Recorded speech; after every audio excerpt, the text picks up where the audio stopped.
Mike Brown, the former FEMA director. Joining us here is the former FEMA director. History, I think, was very unkind to you, my friend. Very unkind. Mr. Brown, thanks for being with us. This is Michael Brown Unplugged. Hey, welcome to this episode of Michael Brown Unplugged. Glad to have you with me. If those of you, because I know I got some emails on Tuesday morning, because the podcast is normally uploaded and ready to be distributed through the podcast players at about 2 o'clock Mountain Time. But yesterday, that didn't happen. And for those of you who have been a part of our Facebook discussion group, you know that Steve Ryder and Right Turn Media that does the production for the podcast, they use a gentleman that teaches at the University of Caracas, University of Venezuela. I'm not quite sure which school it is, but I know it's in Caracas. He does all of the audio editing and then the uploading of the podcast. Well, when I woke up this morning, it wasn't uploaded, and I was kind of curious what was going on. So I emailed this gentleman, to see what was going on, and didn't hear back from him. And so I thought, well, because they've had problems in Venezuela before, and he's had problems with internet outages. Not often. I think it's only happened once or twice in the 3 months or so that I've been doing the podcast. But I became concerned when I saw this story. Widespread blackout hits Venezuela. Government blames electromagnetic attack. Now, eventually the podcast did get uploaded, and I have reached out to Steve and Steve's wife to find out if they've heard from this gentleman in Caracas, because I'm actually quite concerned about him. I'm concerned about what's going on. I'm obviously very concerned about what's going on in Venezuela. And as we told everybody on the Facebook group discussion, this gentleman plans to, I would use the word escape. He would probably use the word move. I don't know. But he plans to move out of Venezuela to another country and bring his family along when he has enough money to do so. But here, so I'm actually very concerned about him, and because I also know that Steve's wife has reached out and we haven't been able to reach him, but that may just be a simple communications problem. It's what happens when there are blackouts and there are natural or man-made disasters.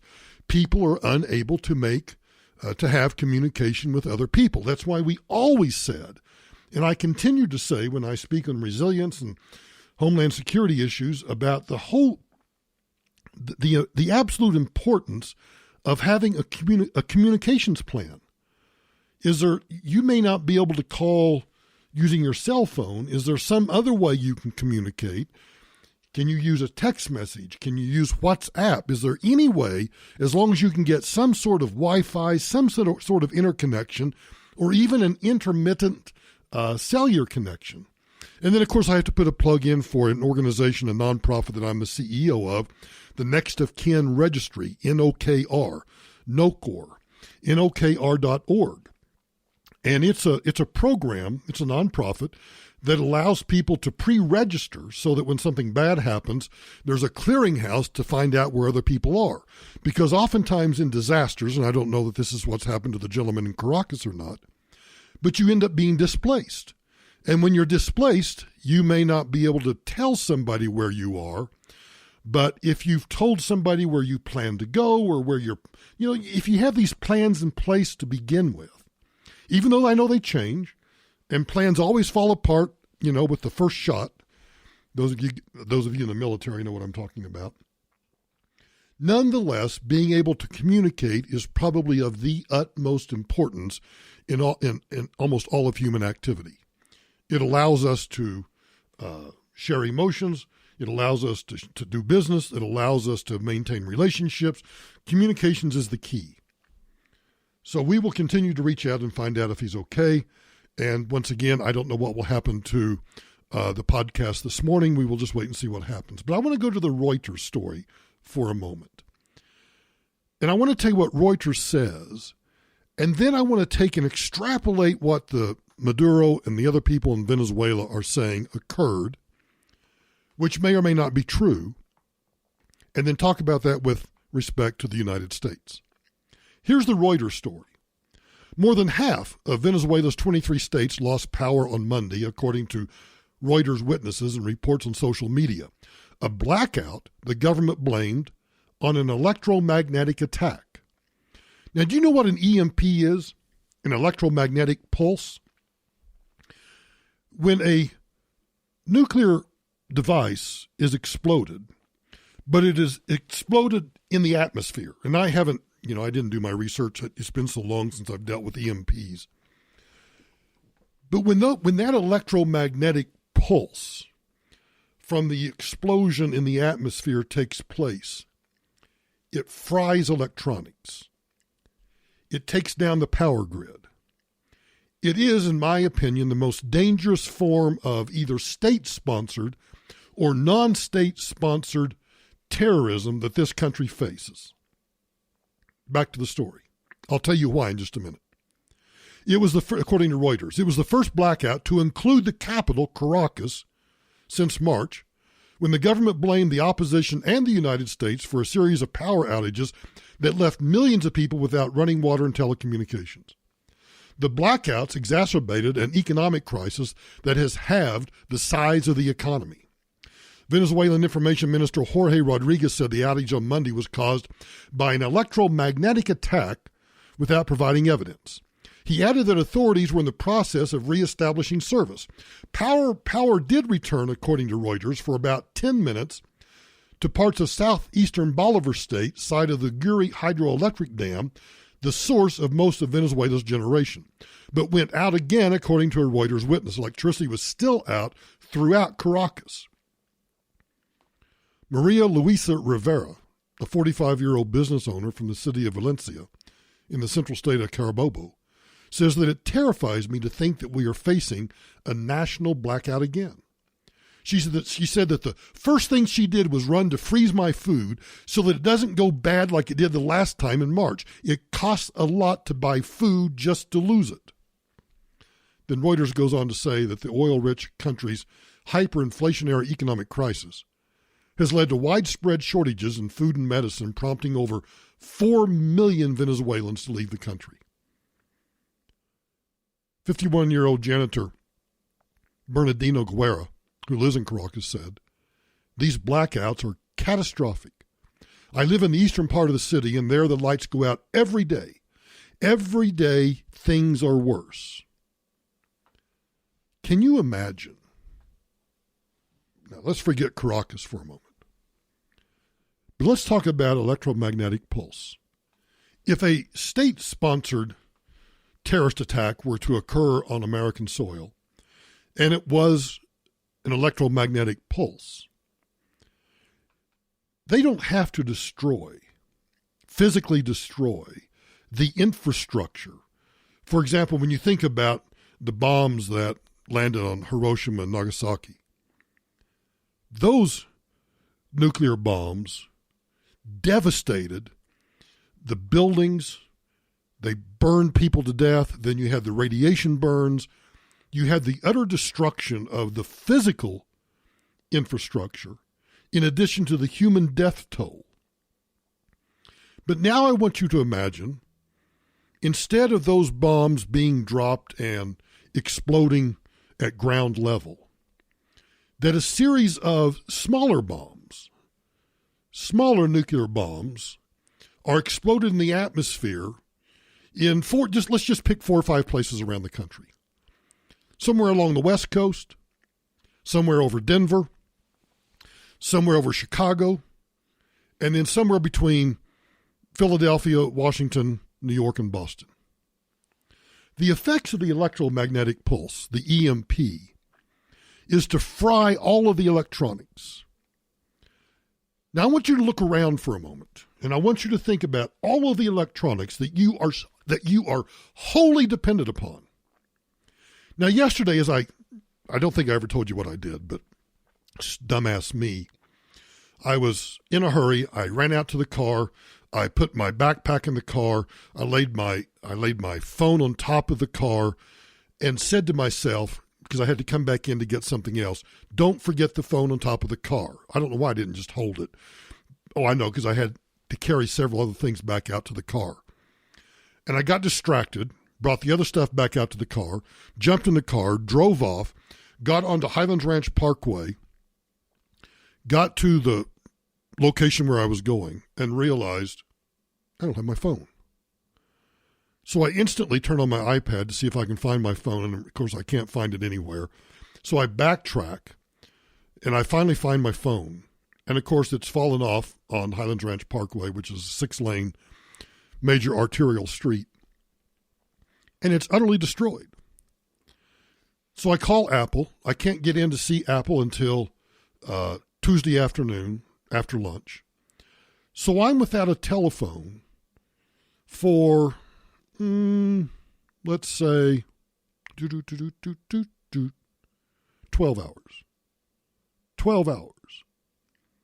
Now, when I finally got the phone yesterday and got it set up, I had about 15 text messages. I had 8 or 10 voicemails. We're dependent. We are dependent upon those electronics. You're listening to this podcast right now, either on some sort of electronic device. You're listening on a smartphone, you're listening on a tablet, you're listening on a laptop, you're listening on a desktop, but somehow you have used electronics to listen to this to this podcast. Think about the computers that now run our cars. Those would be fried. Your cars would be inoperable. Think about the computers inside your washing machine. Oh yeah, washing machines now have circuit boards in them. Think about the computers inside your freezer and your refrigerator. Think about every single thing in your business that is wholly dependent upon electronics.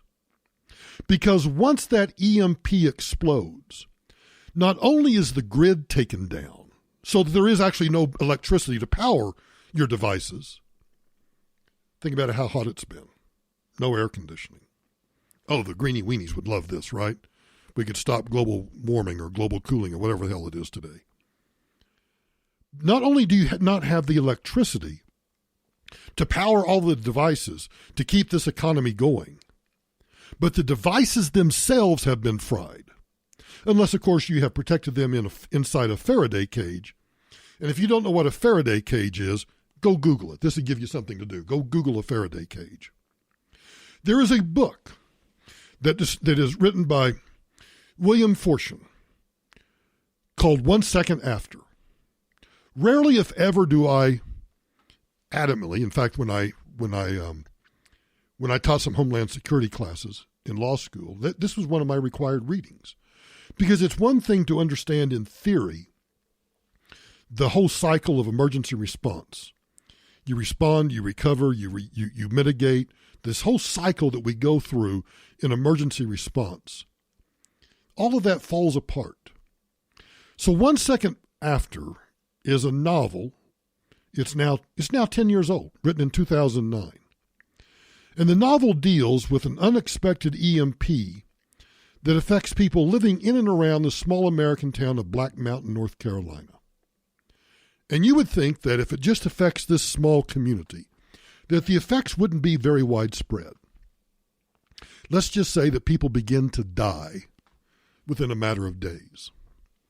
So if a state-sponsored terrorist organization wanted to cripple this country, I imagine 4 small nuclear devices somewhere over Los Angeles or Seattle, somewhere in that area. And I would say Denver, but maybe Dallas, Houston instead. Clearly Chicago. And then somewhere over the Northeast Corridor. Philly, Washington, New York, Boston, D.C. Because the ripple effects of that EMP, the inability of people to communicate, leads to utter chaos. Food spoils. Medicine spoils. People die in hospitals because of lack of power. You can only do so much temporary generation of power. You need diesel, you need solar, you need whatever. Pretty soon that runs out. And society itself collapses. If 4 million people have already escaped Venezuela, and now, and look, I don't believe there was an EMP, because if there was an EMP, an electromagnetic pulse, that would have been detected by other governments. China would have detected that explosion. Russia would have detected it. Hell's bells, Mexico would have detected it. And so it would be public knowledge. So that's just an attempt by the Venezuela government to blame the United States for its inability under a socialist communist government to function. But I think again about our friend that does the podcast in Caracas. And this is why I worry. People say, oh, it's just a blackout. Nothing is ever just a blackout. I want you to imagine, whether it be for 1 day, 2 days, 3 days, a month, wherever you live, I want you to imagine no power. No power for, we always talk about being prepared for 72 hours. I want you to imagine not having power for 7 days, 30 days. Where do you go? What do you do? How do you eat? At what point do people take to the streets? How do you defend your home? How do you defend your business? Cops can't be everywhere. We know that in everyday life, that cops can't be anywhere, everywhere, all the time. And now cops are faced with utter chaos in the streets. It is truly a dystopian future because of the incredible technology that we have developed that makes modern life so convenient, so easy. Just think, just the podcast.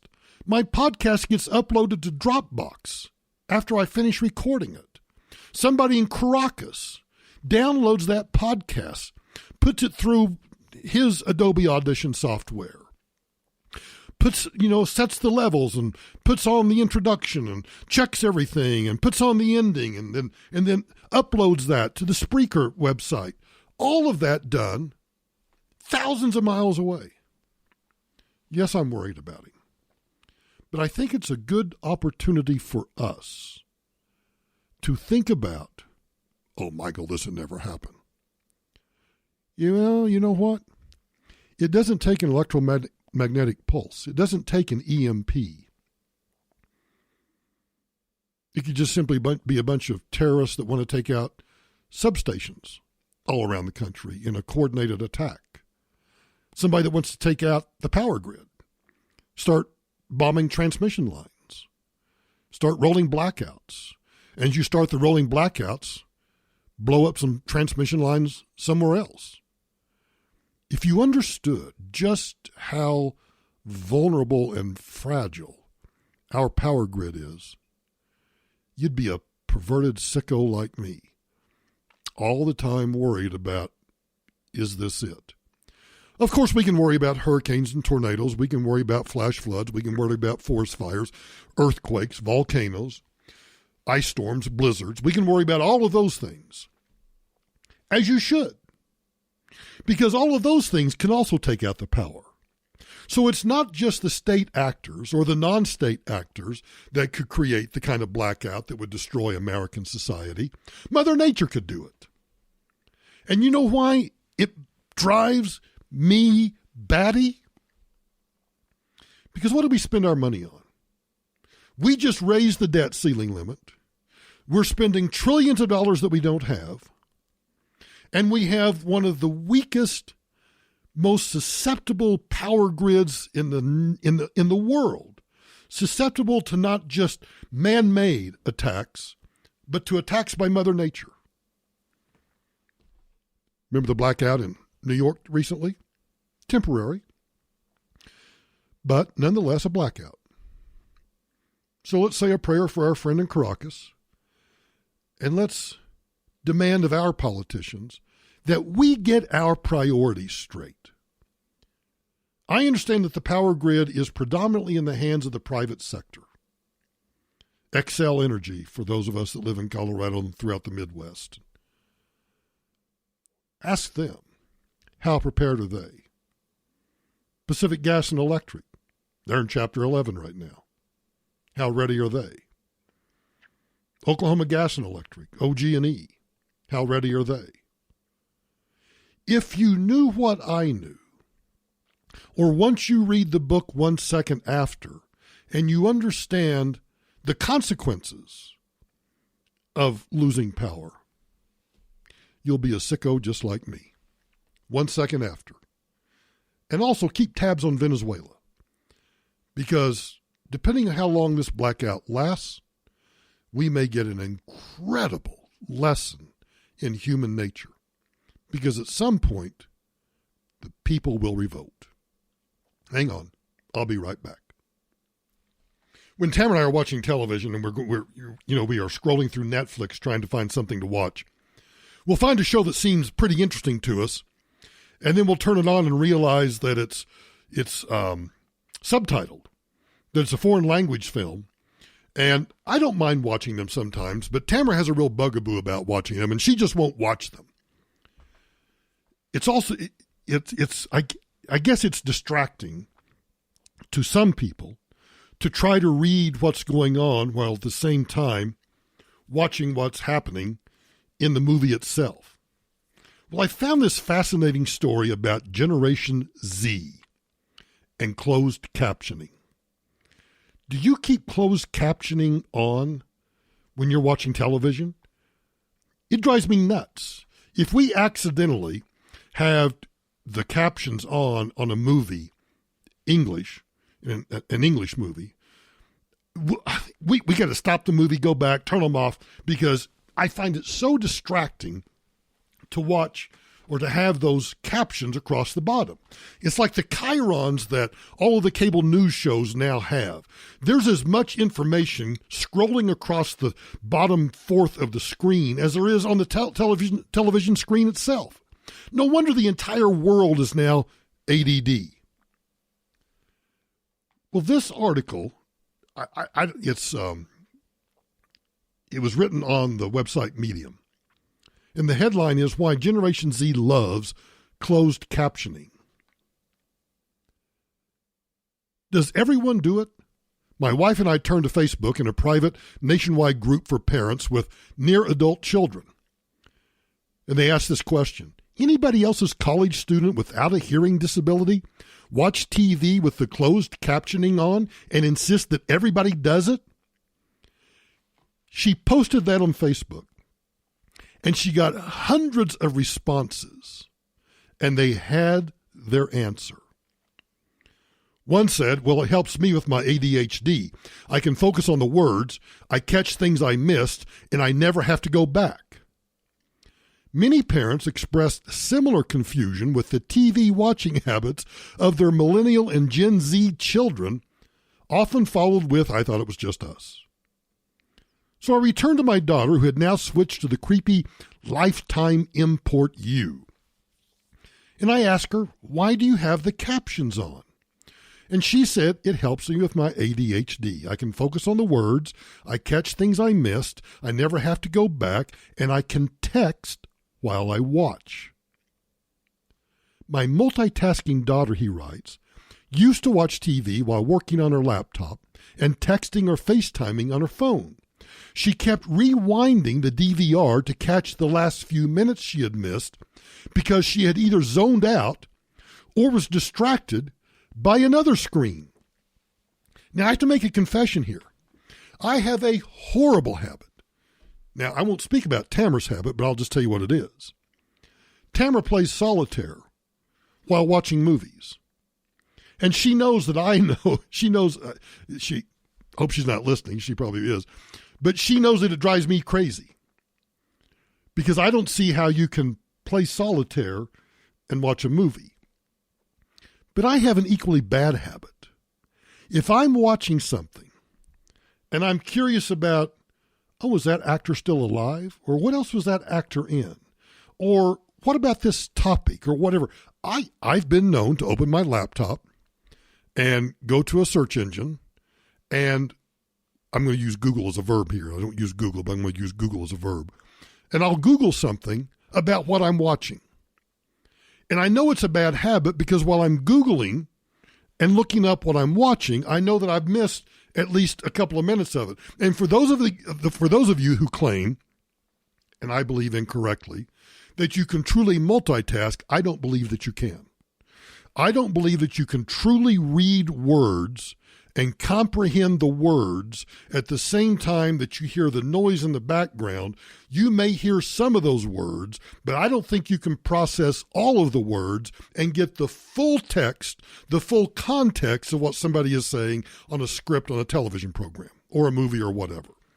But if you're a scientist or you're a psychiatrist, you can let me know whether I'm right or wrong about that. So here's a girl who claims to have ADHD and used to DVR and move back and then catch back up to where she was because she was looking at other screens. Her response, the father writes, turned out to be even more insightful than I realized at first. A number of mental health experts I spoke with, and even one study that he found, supports the notion that watching with closed captioning serves a valuable role for those who struggle with focus and listening. This adolescent psychiatrist that practices in New York, Dr. Andrew Kent, in the story says this, I do see this a lot in my practice. I believe auditory processing is more easily impacted upon by distractions, and that they need to read captions to stay focused. Now, when I read that, the phrase auditory processing caught my attention because I've been tested for that, because I have a horrible time with auditory processing. My hearing is fine. I have a little bit of tinnitus, which I've had my entire life, which I've compensated for. Doesn't really bother me unless I'm in an absolutely, totally quiet room. But I've learned even in those situations, in those circumstances, to compensate for that tinnitus. But when I've talked to audiologists, they say that I have an auditory processing issue. So that when I'm in a group, not even a group, if I'm just having lunch with somebody and it's a noisy restaurant, I am so distracted by all of the other noise. And for those of you that listen to this program, listen to this podcast, or friends of mine, you know, because how many times have I said to you, what? Or you've seen me lean in like, what? Say that again? Because I have this auditory processing. You hear the words, but your brain is trying to, this is why I have a difficult time sleeping at night. I didn't mean to make this podcast so personal, but I have a difficult time sleeping at night because I can't turn my brain off. And so Dr. Grossman is giving me medication so that I can kind of drift off into a sleep. And so once I drift off and get into a REM sleep, then my brain naturally slows down. But if you just throw me in a bed and tell me to go to sleep, oh, baby, ain't going to happen with me. Medication. I need the medication. Well, it's like the auditory processing. My brain is trying to hears all of this other stuff. And so you're sitting across from the lunch table talking to me, and I'm watching and listening to everything you say, but I'm hearing everything in the restaurant. It'll drive you batty. So this doctor says that he sees this a lot in his practice, and that closed captioning is a relatively recent development in the history of broadcasting. It was designed with the hearing impaired in mind, but now, because we have become so distracted by our screens, I always laugh when I do the podcast. Get my iPad open, my phone sitting here. It takes 2 computers to do the podcast. One to run Adobe Audition, the recording software, and the other where I have all of my stories. But in front of me, I actually have 2 other computers. We are addicted to our screens. But back to the auditory processing. So auditory processing disorder refers to how the brain processes auditory information. And supposedly, it only affects about 5% of school-aged children, but there's been an uptick in overall awareness. There's this doctor, Dr. Varma, who is what is she? She's from the New York University's Langone Medical Center, who deals in this in this auditory processing disorder. She says that closed captioning might actually have application in the classroom. There's a 2015 study of 2,800 college-age students on the impact of closed captioning on video learning. 75% of the respondents of these college-age students mentioned that they struggle with paying attention in class. And the most common reason students use captions was to help them focus. Now, as a report on the study put it, several people in the study also mentioned that they use captions all the time, not just for their learning experience. Captions with Netflix was mentioned multiple times, so we know that students are engaging with captions outside of the classroom. Can you imagine being a teacher in today's age, where students come into a classroom where all of the time spent outside the classroom, a lot of that is screen time. And before many of you say, because I know some of you will say, well, don't let them have laptops, don't let them have computers or anything else.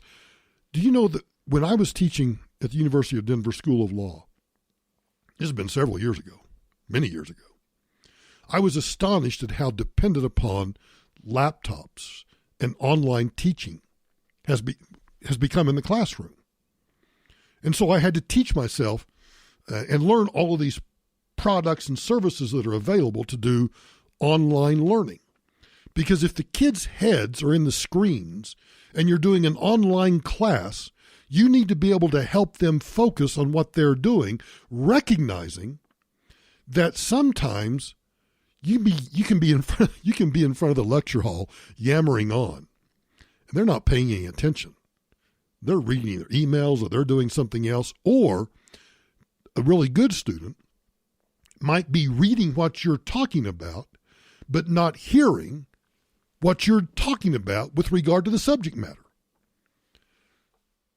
So now I'm off on this kick now of trying to find people who do this. If you do this, I want to know it. Or if you have students or kids or rugrats at home, find out if they're watching television with the closed captions on, and then ask them why. Just another example of how unintended consequences are all around us, and we don't even notice it. When closed captioning and that technology was rolled out some 50 years ago, they called it, quote, words worth watching. And for those who were hearing impaired, it did transform millions of lives. Well, today, we may be witnessing, or actually reading, a similar revolution. Have you seen it? Hang on, I'll be right back. So let's talk about guns for a minute. Oh, before we talk about guns, I'm gonna play you a real quick soundbite that comes to us from Japan. Now, for those of you who aren't familiar with Japan, incredibly strict gun laws, and very few people are owners of guns. So you would think that there would not be any sort of mass shooting or anything. Well, guess what?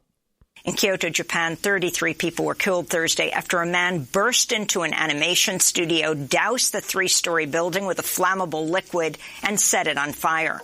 Police arrested a 41-year-old man after the arson attack on the Kyoto Animation Company. Witnesses reportedly heard the suspect shout, "They stole my ideas and they copied my novel." As police arrested him, if convicted, the man could face the death penalty. I know it's only one mass shooting, but it's a mass shooting where mass shootings aren't supposed to occur. So there's a new study out. Lawful gun owners, meaning that you legally own your guns. You purchase them lawfully, legally, whatever. So lawful gun owners accounted for just 18% of gun violence, according to a recent study conducted by researchers at the University of Pittsburgh. They analyzed 762 cases in which a gun was recovered by the Pittsburgh Bureau of Police Firearm Tracking Unit, the FTU. Most perpetrators, 79%, can we just round it up and say 80%, just make it sound easier? 80% of those perps were carrying a gun that did not belong to them. The evidence, the Washington Post says, confirms a fact that gun rights advocates have been arguing for many years. The Washington Post says this. The top-line finding of the study, that the overwhelming majority of gun crimes are not committed by lawful gun owners, reinforces a common refrain among gun rights advocacy groups. They argue that since criminals don't follow laws, new regulations on gun ownership would only serve to burden lawful owners while doing little to combat crime. Do you want me to repeat that? Because that's out of the Washington Post. Anthony Fabio, an epidemiologist who led the study, told the Washington Post that all guns start out as legally purchased weapons, but a huge number of them fall into the hands of unlawful owners. He said there's little funding for firearms research, and he hinted to the Washington Post that additional researchers might help lawmakers better understand how legal weapons move into unlawful hands. Now, the findings are creating a media firestorm. What? They're not? Says who? Google. Because it turns out the findings are not creating a firestorm. In fact, the Washington Post appears to be the only major national publication to report on the findings. The study's findings were reported by the Post, Pittsburgh Media, a few gun blogs, and conservative publications and the United Press International. I didn't even know UPI existed anymore. That's it. Now, if you don't believe me, go on a website. No, don't go on any search engine.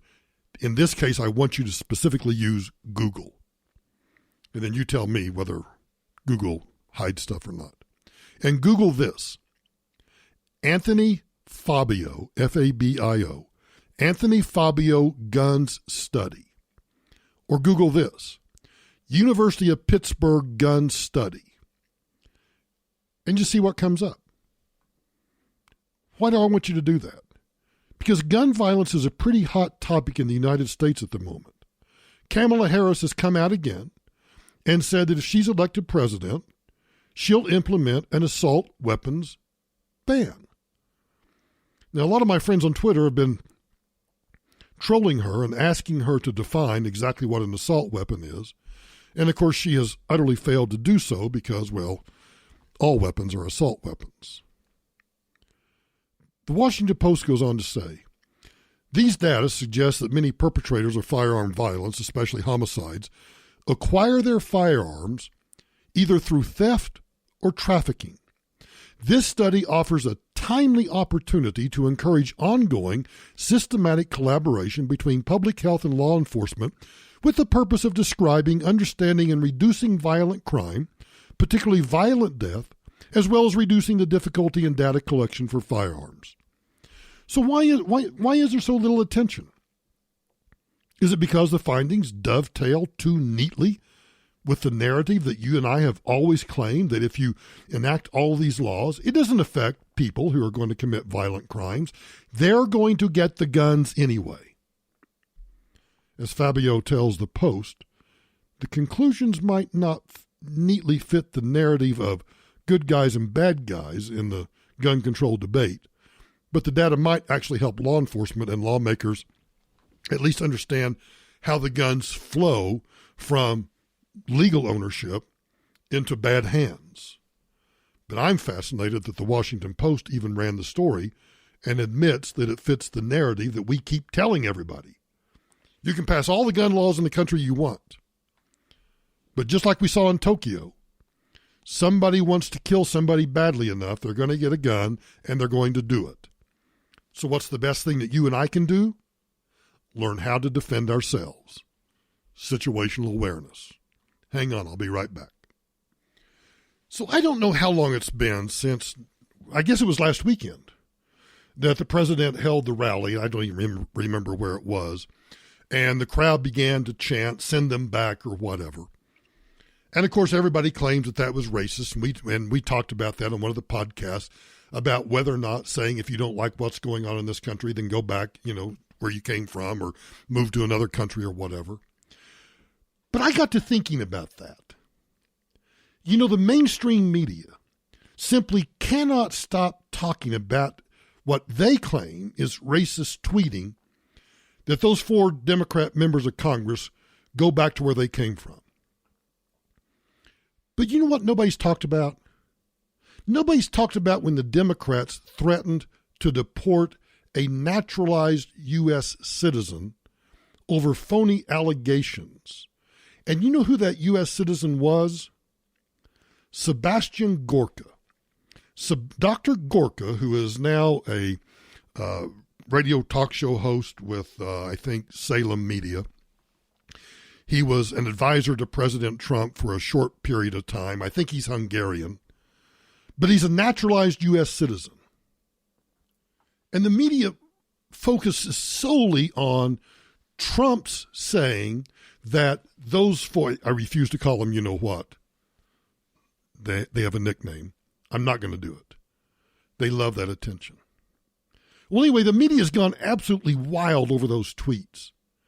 CNN, I don't think I ever talked about this, but CNN even hosted white nationalist, a true white supremacist, Richard Spencer, to weigh in on those tweets in an attempt to associate Trump with Spencer's white supremacist views.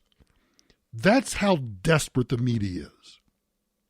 But when the Democrats spearheaded deportation efforts against Sebastian Gorka, the media was nowhere. So I dug into what was said when they were doing that. Back in 2017, Jerry Nadler, yes, that same Jerry Nadler that's holding the hearings with Bob Mueller today, back in 2017, he asked the White House to hand over Gorka's immigration paperwork to the House Judiciary Committee.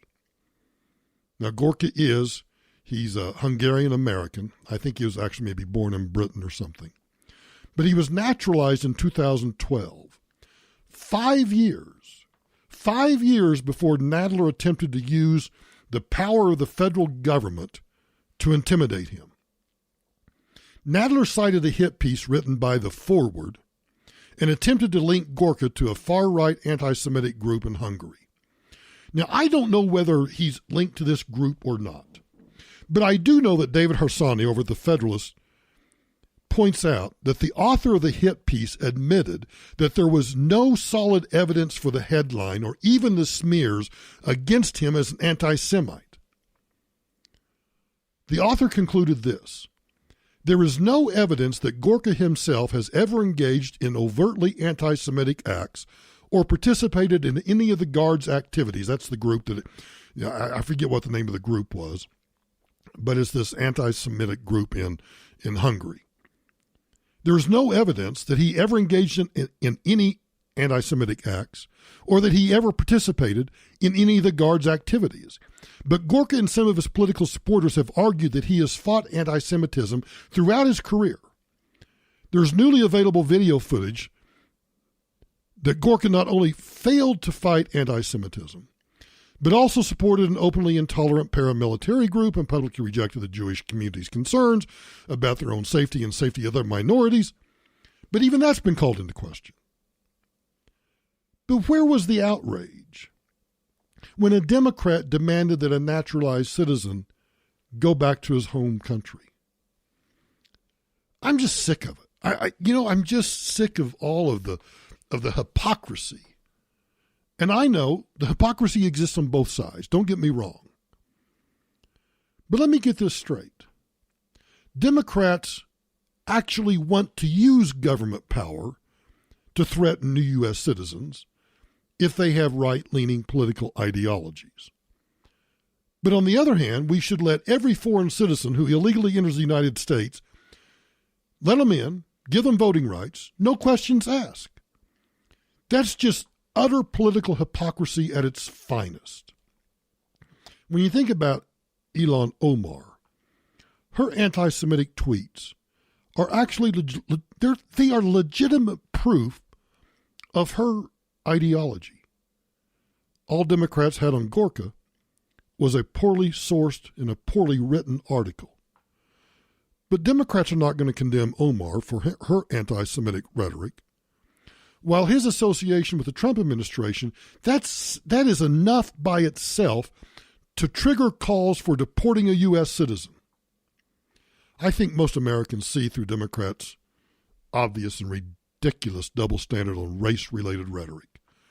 But I just had to point that out because, and I'm not a big fan of Sebastian Gorka. Don't get me wrong. I'm not a fan of his.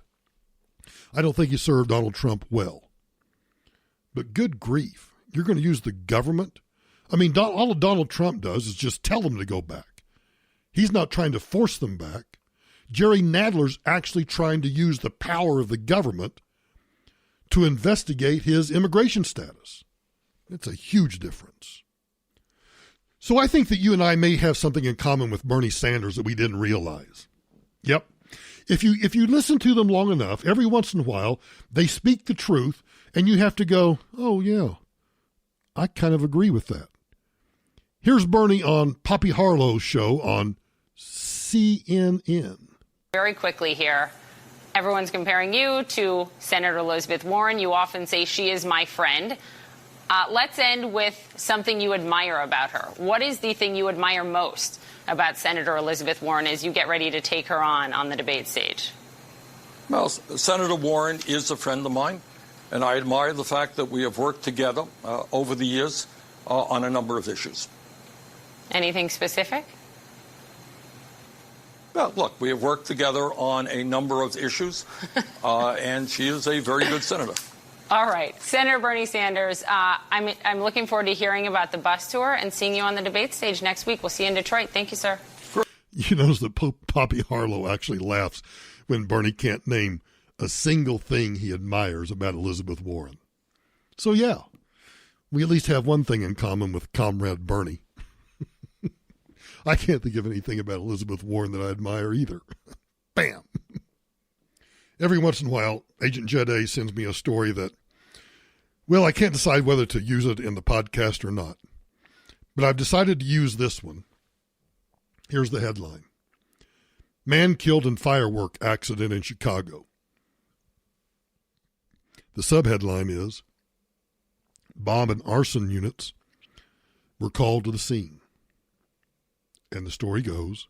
Breaking news, tragedy strikes the Ashburn neighborhood. A fireworks explosion kills a man, and now Chicago police are investigating. NBC5's Trina Orlando is live with details about the accident. Trina, what have you found out? Yeah, Rob, police tell me the man was setting off fireworks for his own enjoyment when this accident happened. And tonight, we have obtained surveillance video that shows the moments leading up to this tragedy. Surveillance video shows the 53-year-old victim lighting a firework in his backyard in the 3900 block of West 85th Street. The man walks away from the firework, then apparently returns to see why nothing is happening. Moments later, as the man hovers over the firework, it goes off. Police tell us the man was unresponsive when emergency crews arrived and was pronounced dead at the scene at about 4 Monday afternoon. It's not clear what kind of firework caused the tragedy. Police remained on scene for nearly 5 hours. Neighbors and family members visibly shaken gathered outside the home throughout the evening. And neighbors tell me this was an absolutely gruesome scene. Area Central detectives are investigating. What I like about the news story is they have video footage. There's clearly video footage of when the explosion actually occurred, and they immediately cut away to a picture of a police vehicle. Oh, you know they wanted to show it. But here's why I wanted to play the story. Weren't we taught as kids that when a fireworks doesn't go off, you move on, you don't go back over, and you certainly don't bend over and look at it? I mean, I'm not laughing at the fact that this man died. I'm just thinking, seriously? Are some people they just don't use their heads? I just don't get it. The Darwin Award. Yes, should be a Darwin Award here. Well, the weirdness just continues. A transgender woman in British Columbia, Canada, has filed complaints with a human rights tribunal because a woman that owns a home-based salon refused to wax her male genitals. Stop and think about how our language has changed.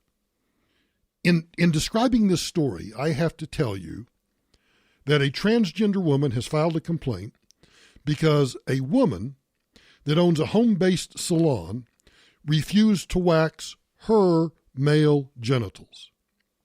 You know, in a sane world, somebody put me away for saying that. That don't make any sense. Douglas Kwan at the National Post writes, accusations fly at human rights hearing into transgender woman's Brazilian wax complaint. A British Columbia Human Rights Tribunal hearing devolved into repeated outbursts and name-calling this week. Oh, it's a catfight. As it considered a transgender woman's complaint that a home-based salon discriminated against her by denying her a Brazilian wax. Well, it was really a him, but I don't remember. At one point, the complainant compared the business owner to a neo-Nazi. Probably racist, too. The lawyer for the business owner accused the complainant of engaging in, quote, half-truths and fabrications. Tribunal adjudicator Devin Quasno frequently had to interject to maintain decorum and to keep the hearing from careening off course. But a substantive question remained at the core of the raucous day-long hearing. Should a business be allowed to deny service on the basis of gender identity? Not gender, but gender identity. That's my emphasis. Jessica Vanix, the complainant, told the hearing she was entitled to receive the advertised wax service and that if the tribunal ruled against her, it could lead to a dangerous precedent. What's that going to be? What dangerous precedent? You cannot choose, she said, you cannot choose who your clientele is going to be. We should tell lawyers that. You can't pick and choose your clients. Nope. Anybody walks through the door, you have to take their case. Lawyers would go ballistic. However, business owner Marcia De Silva said that she was not comfortable carrying out a Brazilian wax on a person with male genitalia, nor did she have the training for it.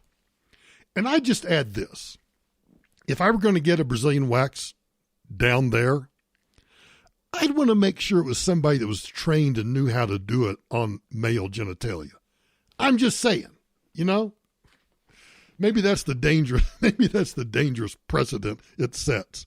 You'll have unlicensed people doing unlicensed things on well, never mind. Good grief. We are nuts. We're just nuts. Hang on, I'll be right back. You know, college students react with almost a Pavlovian outrage to the idea of immigrations and customs enforcement even doing its job, you know, by tracking down and deporting criminal illegal aliens. Only a racist would uphold immigration law when it's violated by criminals from the sacred third world. Except that only a few years ago, the historic first supposedly black president supported this policy. So, of course, Campus Reform goes out and does some interviews. Laugh as college students learn something, finally learn something. I'm Cabot Phillips with Campus Reform. Today we're going to be asking students for their opinion on the policy of deporting people that are illegally here and have broken the law. We're going to be reading them a quote in support of that policy, but what they don't know is the quote is actually President Obama's from 2014. Will that change their opinion? Let's find out. Donald Trump announced this past week that he would be urging ICE and other administration authorities to seek out people living here illegally that have broken the law, to deport them. So I have a quote for you here that's been making the rounds on social media about the deportation of criminal illegal aliens. We are a nation of laws. Undocumented workers broke our laws, and I believe they must be held accountable, especially those who may be dangerous. That's why over the past 6 years, deportations of criminals are up 80%, and we're going to keep focusing on threats to our security. What's your thought on that quote and that policy in general? I think that policy comes from a place of white American nationalism. Donald Trump has kind of embraced this rhetoric of racism and xenophobia that is not beneficial to our country at all. I don't think that quote really stands true. This administration has totally not done anything moral. This is really awful. Amnesty does not necessarily mean that we're losing border security. I think that Trump feels that way. I think that's a bad decision because, like, the United States should be open to, like, immigrants. Like, it's like they call it land with the free for a reason. We just have to advocate for those kinds of people, and people like in Congress, like Ocasio-Cortez, who is helping people overcome these kinds of things. Crimes do not nullify your humanity, and people are coming here in search of opportunity. I'm going to show you the person that said that quote. Undocumented workers. Is that surprising? Yeah, a little bit. Why is that surprising? Because I thought it was the Trump administration that said something like that. Yeah, it's quite surprising. I thought it was from Trump. I didn't expect it to be Obama either. Why did you not expect it to be Obama?